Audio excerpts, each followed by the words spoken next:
Bienvenue sur le podcast Des mots sur tes mots, le podcast qui t'aide à reprendre confiance en toi pour mieux vivre tes relations amoureuses. Je suis Alexandra, coach relationnel diplômée et certifiée, et sur cette chaîne, je te partage les découvertes, les notions et les secrets pour enfin vivre une relation amoureuse stable et épanouissante. Que tu sois confortablement installé, en train de faire ton ménage ou ton jogging, c'est parti pour un nouvel épisode. Hello, j'espère que tu vas bien. Merci d'être là pour ce nouvel épisode. Aujourd'hui, on va parler de quelque chose, encore une fois en lien avec la dépendance affective.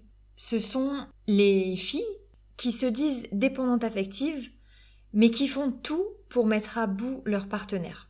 Et je sais qu'en fait, vous êtes hyper nombreuses à le faire, à être comme ça. Aujourd'hui, on va décortiquer un petit peu pourquoi vous faites ça. Ça peut paraître a priori contradictoire, le fait d'être dépendante affective, de se plier à l'autre, de se conformer à la vie de l'autre, au projet de l'autre, de s'effacer complètement pour avoir juste le bonheur de faire partie de sa vie. Si cet élément, je le mets en contradiction avec le fait de tout faire pour le mettre à bout, c'est parce que, en fait, quelque part, il y a un lien. Et le lien, il est qu'en fait, au début, tu donnes. Au début, tu as cette facette de la dépendante affective qui se plie à tous ses désirs, à tout ce qu'il veut, qui se conforme, etc.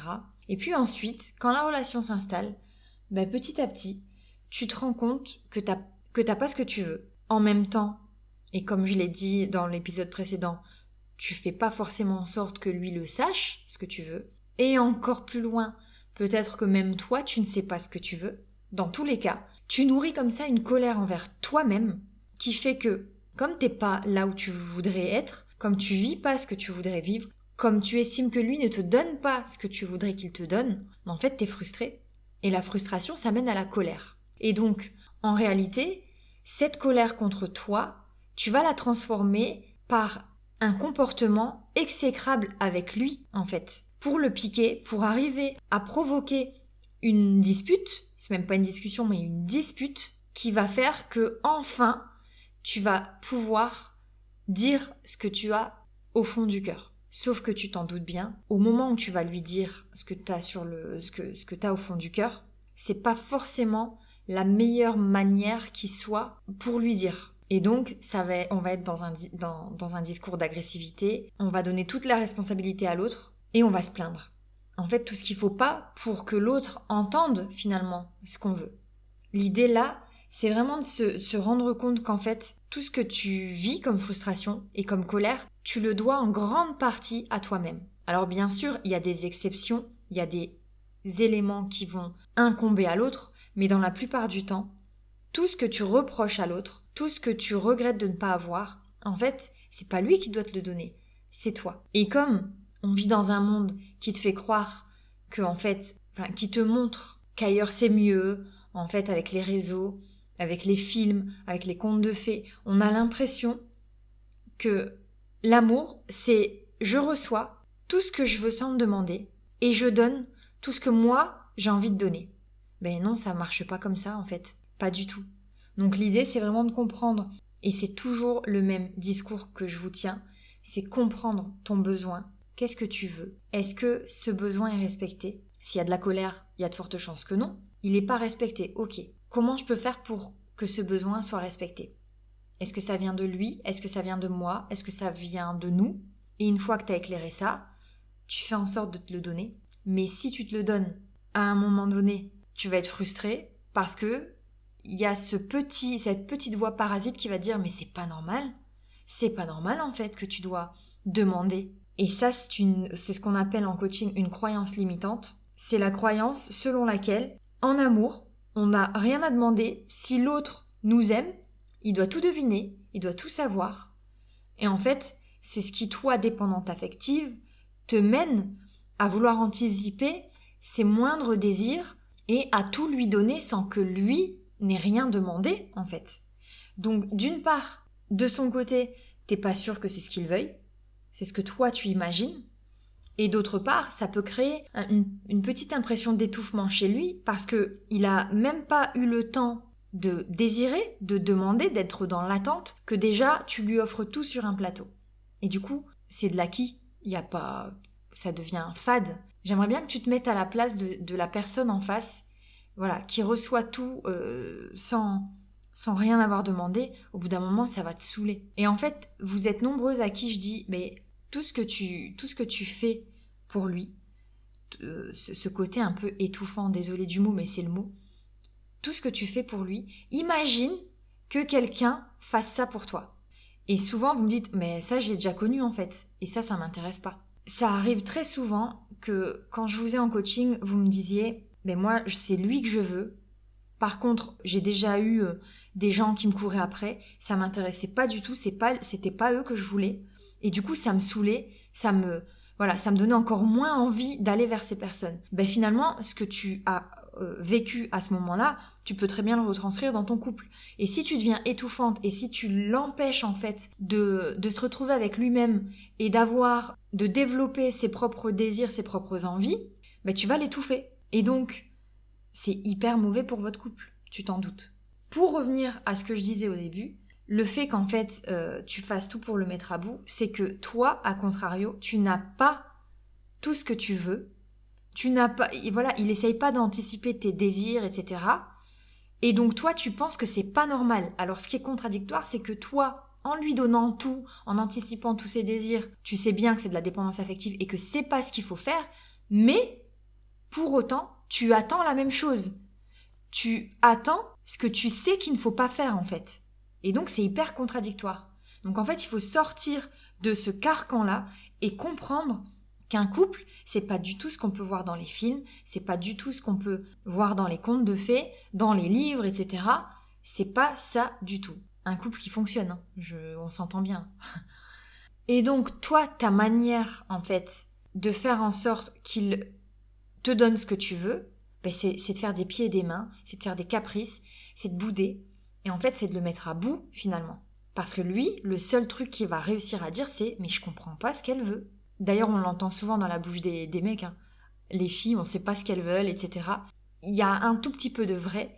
C'est-à-dire déjà, l'idée, c'est de travailler sur qu'est-ce que tu veux, toi. Est-ce que tu sais ce que tu veux? Là, il y a beaucoup, beaucoup, beaucoup de filles qui, quand on explore ce côté-là, réalisent qu'en fait, elles ne savent pas ce qu'elles veulent. Et ensuite, une fois que tu sais ce que tu veux, il va falloir faire quelque chose de basique, c'est de lui demander. Mais pour faire ça, j'insiste, il faut être capable de lâcher cette croyance limitante qui te dit s'il t'aime vraiment, il va te le donner sans que tu demandes.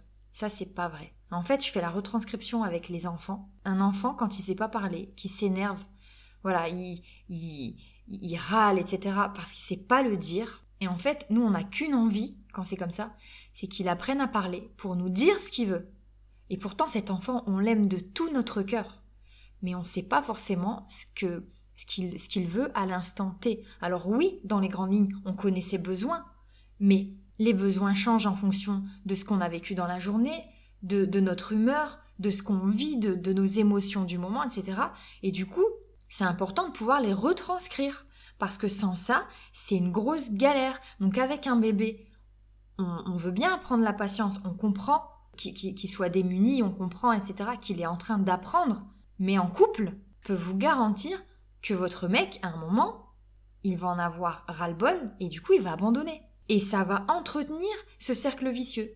C'est-à-dire que comme vous n'êtes pas capable de lui dire ce dont vous avez besoin, que vous boudez, lui, il va pas deviner, il va peut-être chercher un moment, il va sûrement pas trouver. Au bout d'un moment, il va se fatiguer et il va encore moins vous donner ce que vous attendez.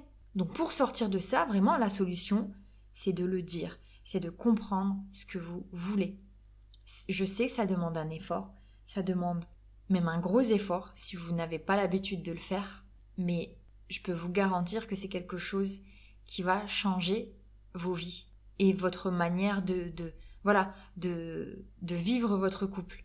Et c'est en faisant ça que lui va avoir envie de vous donner encore plus, parce que ça fait plaisir, parce qu'il aura vu que quand vous lui demandez, lui, il a une demande claire, il donne, vous avez une bonne réaction, et donc, ça lui fait plaisir, et donc, il a envie encore que ça continue. Et donc, là, il va se creuser la tête. À partir de là, le mécanisme va se mettre en place et il va se creuser la tête parce qu'il va se dire j'ai passé un tellement bon moment quand je lui ai donné que j'ai envie encore de lui donner. Et donc je vais aller moi-même à la recherche de ce qu'elle veut. Alors ça ne veut pas dire qu'à ce moment-là, il va falloir arrêter de lui dire ce que vous voulez.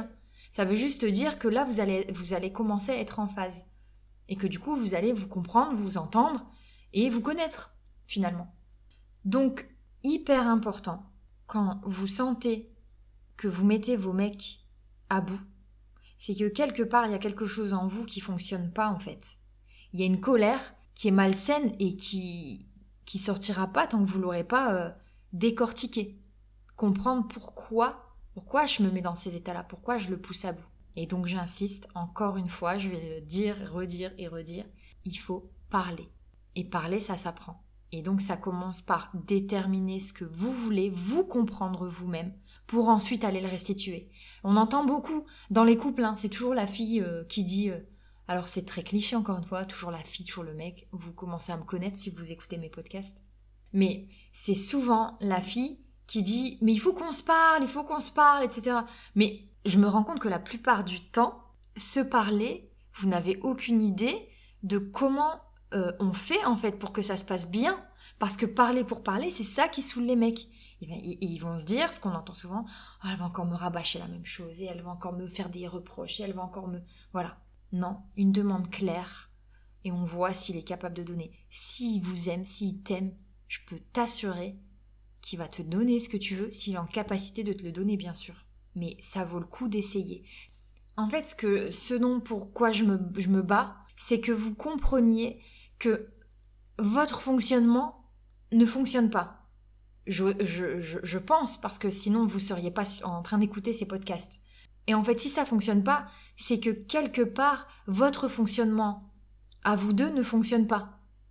Et donc, l'idée, c'est de tester d'autres choses et de ne pas être fermé d'esprit en se disant « Oh non, mais ça, j'y crois pas, ça ne marchera pas. » Non, soyez à l'écoute des conseils qu'on peut vous donner. En fait, on passe nos temps à analyser les relations, et moi personnellement, je passe mon temps à analyser les relations humaines.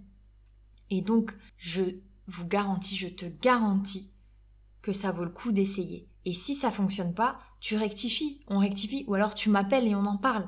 Mais ce qui est sûr, c'est que de rester dans ta manière de fonctionner, dans ce que tu penses être vrai, mais ça te fera pas grandir, ça fera pas évoluer ton couple et tu vas rester dans cet état pendant encore de longs moments, jusqu'à ce que ça pète et jusqu'à ce qu'à un moment tu regrettes en fait. Mais si tu ne changes pas toi, il n'y a rien qui changera. Je te le garantis. C'est sûr et certain. Donc ça, c'est hyper important.